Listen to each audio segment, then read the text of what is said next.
शहरात महिलांवर आणि मुलींवर होणाऱ्या अत्याचारांच्या तिन्ही घटना समोर आल्या आहेत. लक्ष्मीनगर, येवलेवाडी आणि काळेपडळ पोलीस ठाण्यात तिन्ही गुन्हे दाखल झाले असून पोलिसांनी तत्पर कारवाई सुरू केली आहे.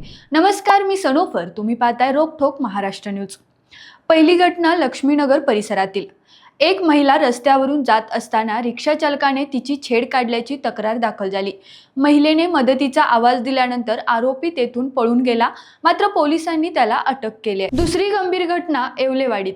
घरासमोर खेळणाऱ्या 11 वर्षीय मुलीशी एक तरुणाने अयोग्य वर्तन करण्याचा प्रयत्न केल्याची तक्रार नोंदवली.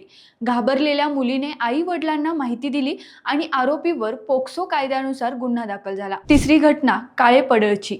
4 वर्षापासून ओळखीतील एका तरुणीने विवाहाचे आमिष दाखवून एका महिलेला फसवल्याचे आरोप आहे. महिलेला विवाहाचे आश्वासन देऊन संबंध प्रस्थापित केले आणि नंतर विवाहास नकार दिल्याने तिने पोलिसांना तक्रार दिली. पुणे पोलिसांच्या आकडेवारीनुसार बलात्काराचे 473 आणि विनयभंगाचे 836 गुन्हे नोंदवले गेले.